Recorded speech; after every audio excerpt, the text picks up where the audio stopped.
Bonjour, bonjour, bienvenue dans ce nouveau résumé de la semaine. Donc une semaine pas trop riche en nouveautés. En même temps, il y avait le lundi de Pâques, etc. Donc il ne s'est pas passé non plus énormément de choses. Mais j'ai reçu quelques produits, dont notamment ma commande, ma sélection Lily Silk, dont je suis ultra fan. Donc cet ensemble, alors c'est pas l'idéal pour le montrer là en vidéo assise par terre. Mais bien évidemment, vous verrez des looks passer sur Instagram pour vous montrer un petit peu les looks en action. Mais déjà, cet ensemble que je trouve absolument parfait, tout pour quand on voyage. Je trouve que c'est un set de voyage qui est absolument parfait. Donc on a un pantalon genre de jogging et un polo que je trouve absolument parfait. Pour le printemps, vraiment, on part à Paris la deuxième semaine des vacances scolaires et c'est comme ça que je vais partir dans le train parce que je trouve que c'est absolument parfait. J'aime beaucoup cette matière aussi, c'est la matière Silk Berry, qui est une matière ultra agréable à porter, un petit peu lourde avec un tombé vraiment sympa. J'aime beaucoup ces manches qui sont un petit peu plus amples et tout, j'aime vraiment beaucoup cet ensemble. Bien évidemment pour le printemps, les pulls en cachemire comme ça. Alors à Marseille ou dans le sud, d'une manière plus générale, la demi-saison, elle est courte, très courte. Donc c'est vraiment maintenant que je porte ce genre de pièces. L'année dernière, j'avais choisi ceux qui étaient un petit peu plus légers, que j'avais pris en M, un peu plus oversize. Là aussi, c'est un M, mais la coupe est plus ajustée et le cachemire est plus épais, du gris, parce que l'année dernière, j'avais pris du blanc et du crème. Je les porte non-stop, ces pulls. Ils sont ultra agréables et faciles à porter parce que un jean ou un pantalon un peu plus habillé, ce genre de pièces et un petit blazer, ça passe super bien. Quand on a chaud, on enlève le blazer, ça tient chaud, mais c'est bien pour le printemps en fait, c'est pas trop chaud, à moins que vraiment il fasse des 30 degrés. Je trouve que pour le printemps et pour l'automne, ces pulls-là, ils sont vraiment fabuleux. Une pièce que je ne sélectionne jamais, c'est ce genre de top en soie. Alors je l'ai porté, je l'ai remis sur cintre pour vous le montrer, parce que je l'ai porté pour aller manger un soir dehors, et vraiment, c'est trop joli. C'est un top en soie, donc un petit peu brillant, comme ça, avec un col un petit peu comme bénitier, des épaulettes, un coupé un petit peu court à rentrer dans le pantalon. J'avais porté ça avec un jean large, qu'est-ce que j'avais mis comme chaussures? J'avais mis mes slingbacks, je crois, et une veste en lin caramel par-dessus. C'était super joli. Et vraiment, ce top amène le côté un peu plus chic, élégant, habillé, sans en faire trop, parce que avec un jean, je trouve que ça fait vraiment le bon compromis. Il paraît plus brillant là en caméra, en retour caméra, que dans la vraie vie, mais il a ce côté un petit peu perle de nacre, je sais pas. Je trouve qu'il est vraiment hyper beau. Donc encore une fois, Lily Silk, moi je suis vraiment fan, notamment de leur cachemire. Les cachemires brossés par exemple sont absolument fabuleux, mais il y a aussi des pièces comme ça qui viennent vraiment twister mon dressing et leur apporter vraiment ce qui me manquait, notamment un top pour sortir. Et franchement, je l'aurais bien pris en noir aussi, celui-là, je sais pas s'il existe.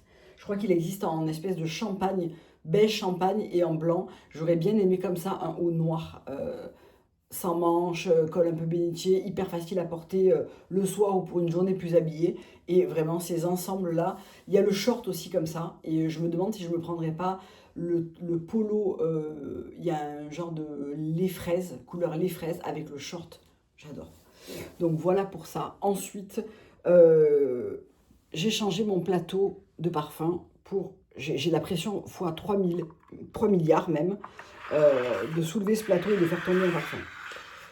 Attendez, bougez pas. J'ai changé mon plateau à parfum, je fais ça. Avant, je faisais ça toutes les semaines. Maintenant, je fais ça, on va dire, une fois par mois. Voilà.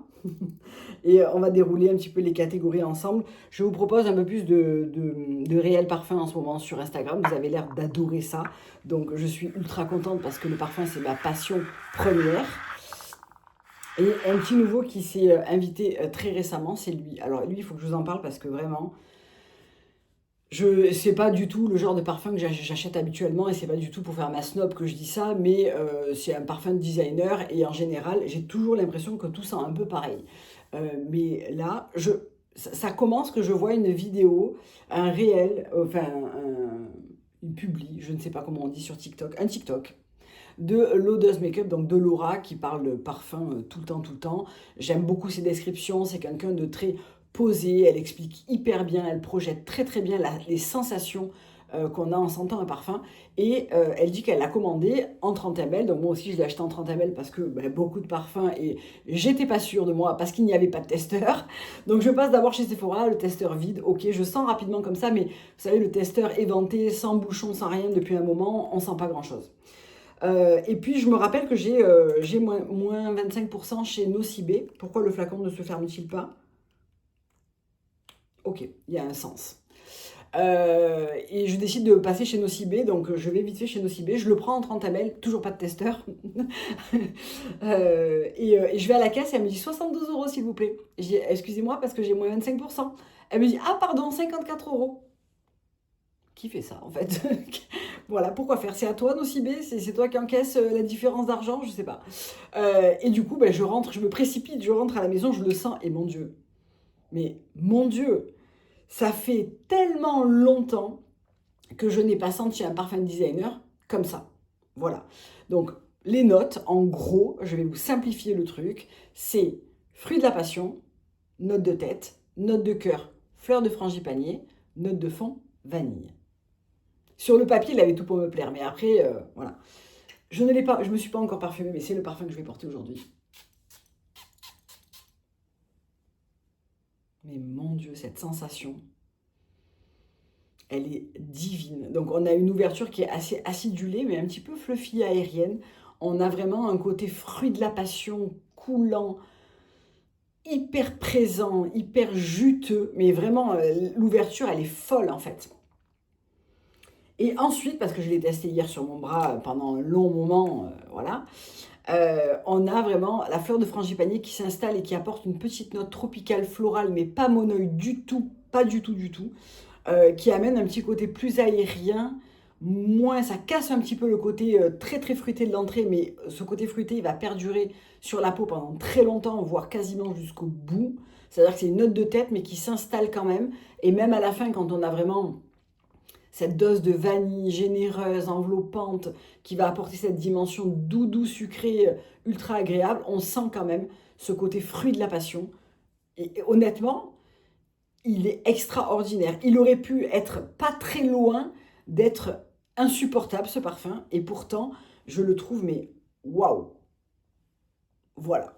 Je pense que à fin d'été, il y a plus une goutte dans ce parfum. En même temps, 30 ml, c'est tout petit. Mais c'est parfait pour emporter, pour découvrir. Mais vraiment, je sens tellement bon. Tellement bon. C'est ouf. Ensuite, sur mon plateau, il y a quoi? Il y a Delina la rosée. Donc hier, j'ai porté le Delina normal. J'adore ce parfum. Je vais vous faire un petit réel comparatif entre le Delina exclusif, le Delina normal, enfin le classique, et le Delina la rosée.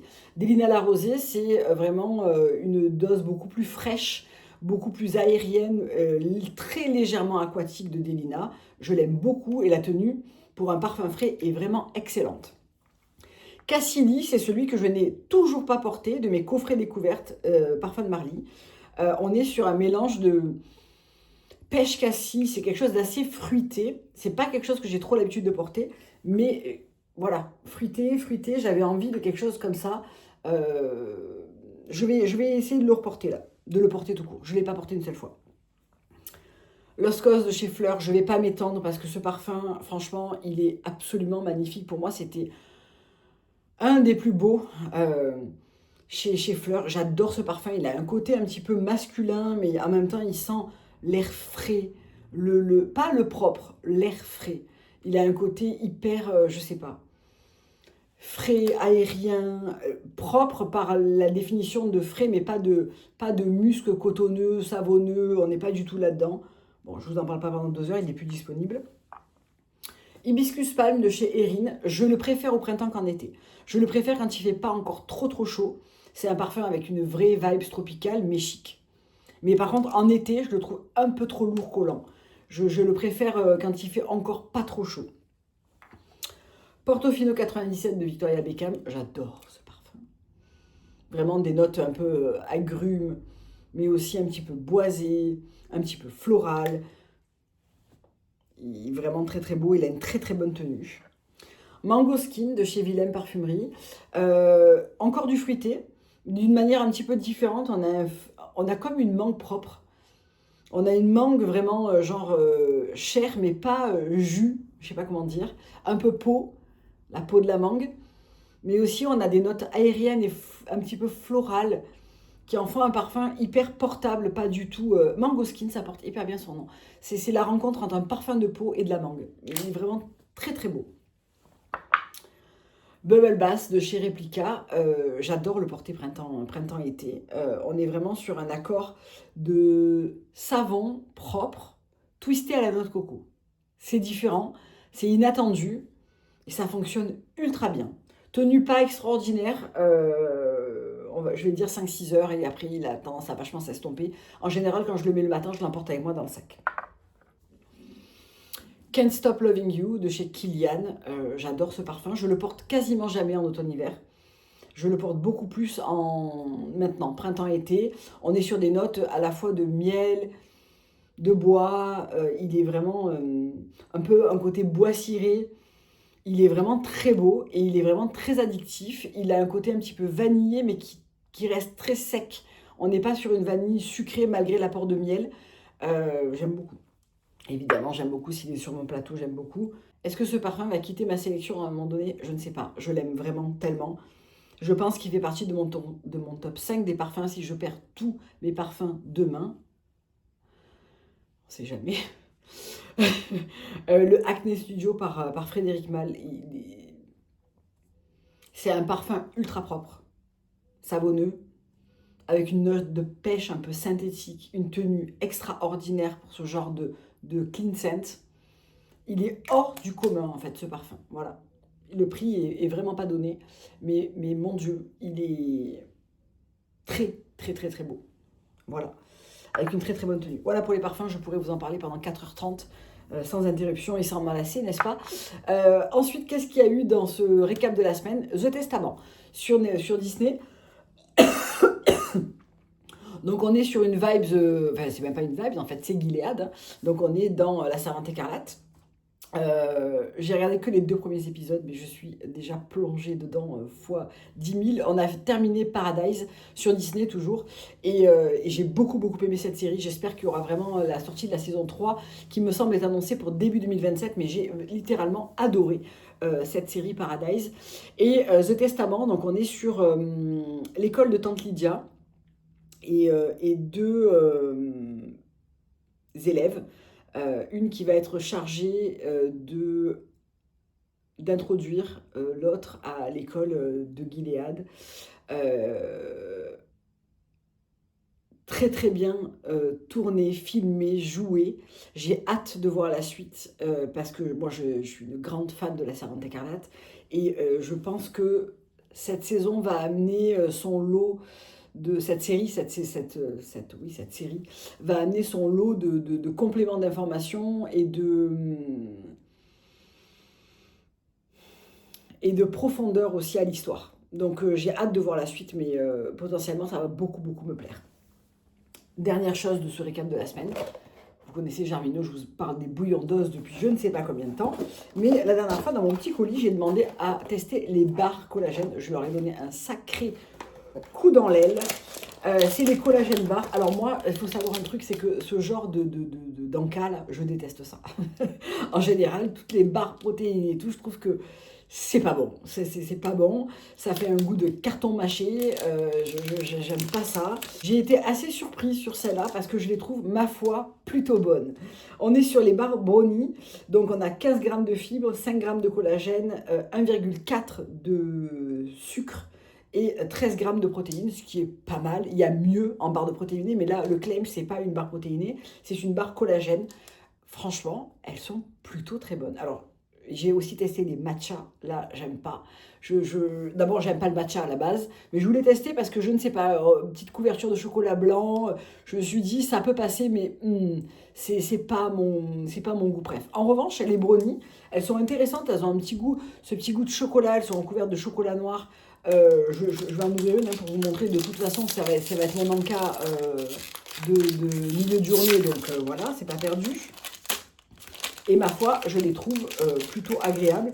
Ça complimente, donc ça c'est une barre. En général, je mange la moitié le matin et l'autre moitié l'après-midi parce que c'est une barre qui pèse, quoi. T'en as pour ton argent, tu vois. c'est dur de manger une barre complète, je trouve. Mais ça fait un petit encas vraiment pas mal avec un petit skyr l'après-midi, etc. Si vous aimez bien grignoter, mais que vous avez envie de manger, de grignoter un truc un peu plus sympa. Et ça complimente bien les autres 5 grammes de collagène que je prends avec mon bouillon le soir. Du coup, ça me fait 10 grammes. Et quelquefois, je rajoute aussi une boisson type un Moka Glow de chez M. Donc, on est bien dosé en collagène, avec des collagènes de type un peu différent. J'aime beaucoup et je trouve que ma foi, elles sont agréables à manger, ce qui n'est pas le cas de toutes ces barres-là.